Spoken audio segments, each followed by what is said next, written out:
Another popular service of the Salvation Army is their after-school and small fry basketball program. In fact, current Nebraska Attorney General John Bruning used to play hoops right here on this floor. One aspect of technology that's changed the way we look at dating is social media. Sites like Facebook and Twitter allow us to find out about other people before we ask them out on dates. Construction crews are now hard at work revamping the old 4-H building and the Industrial Arts building at the former State Fair Park.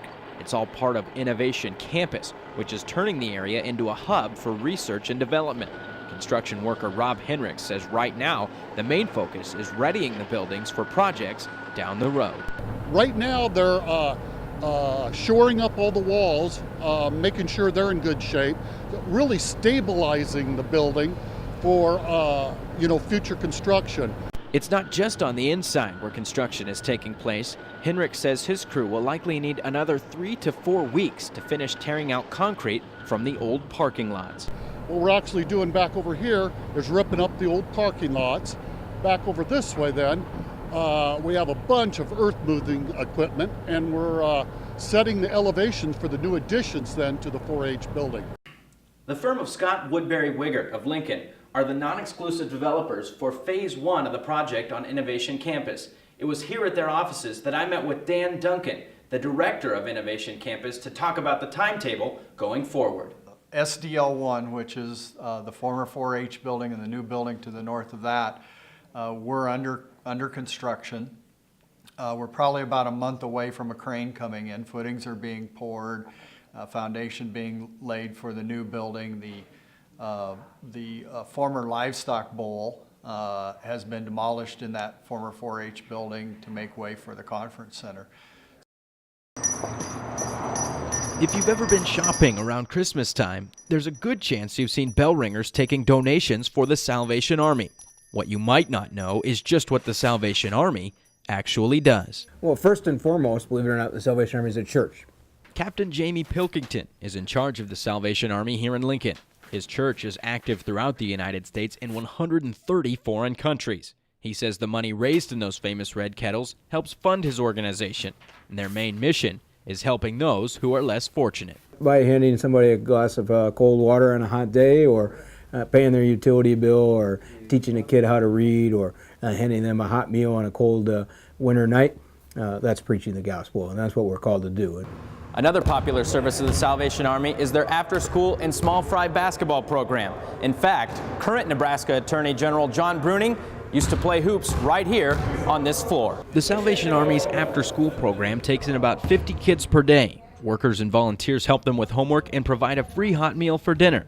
The Army also has a fully stocked food pantry, providing meals for families who have trouble making ends meet. Mary Bith is a Lincoln resident and immigrant from Ethiopia. With 8 kids at home, she leans on the Salvation Army for support. They help a lot. They help my family a lot, like when we need something, they give us right away, The Army also helps families pay their heating bills during the winter months and provides food to the homeless on weekends. You may have noticed their motto printed on those red kettles, doing the most good. For Star City News, I'm Michael Sholes.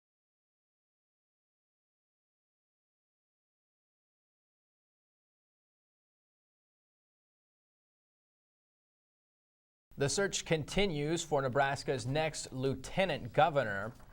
Over the weekend, Governor Dave Heineman announced Lieutenant Governor Rick Sheehy's resignation after a story in the Omaha World Herald revealed he had used his state-issued cell phone to place thousands of phone calls to 4 different women, one of whom claims to have had an affair with him. Sheehy was also considered a front-runner to be Nebraska's next governor. UNL political science professor Dr. John Hibbing says the race has opened up for other Republican candidates. UNL instructors can now use My Plan, a new Blackboard application which allows professors to send messages directly to students. The new messages include Flags, which are automated emails regarding academic concerns, and Kudos, which are positive emails related to strong academic performance. My Plan is designed to help document advising sessions electronically and track student successes toward graduation.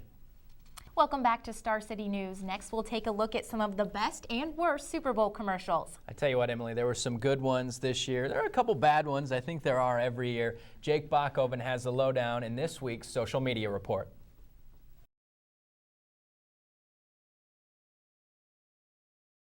The Nebraska baseball team will have to wait a little bit longer to get back onto the diamond following back-to-back wins against New Mexico last weekend. The Big Red were set to play Northern Colorado this afternoon at Haymarket Park, but the windy weather has forced a doubleheader tomorrow. Aaron Bummer will take the mound for the first game of the Twin Bill. That's at 12:05. The second game is set to follow. The Nebraska sand volleyball team is rated 9th in the AVCA preseason poll despite being yet to play a game. They're the only Big Ten team in the top 10. And with a look at Nebraska's newest sport and their upcoming schedule, here's Star City's Lanny Holstein. Tim Miles was the big story this offseason for Nebraska basketball, but on the court, it's been women's coach Connie Yori stealing the show. Yori was awarded Big Ten Women's Basketball Coach of the Year by her peers Monday afternoon. Her Huskers finished 12-4 in Big Ten play. That's good for second overall, including 10 consecutive wins in the month of February. It's Yori's second Coach of the Year honor in the last 4 seasons and her first in the Big Ten. Junior Jordan Hooper was also selected as a first-team all-conference performer, while senior Lindsey Moore was voted second team. And 6,103,987. That's the number of fans that have watched the Nebraska men's basketball team play at the Bob Devaney Sports Center since it opened 37 years ago. It all comes to an end tomorrow night as the Huskers host Minnesota for the final basketball game ever at the Bob.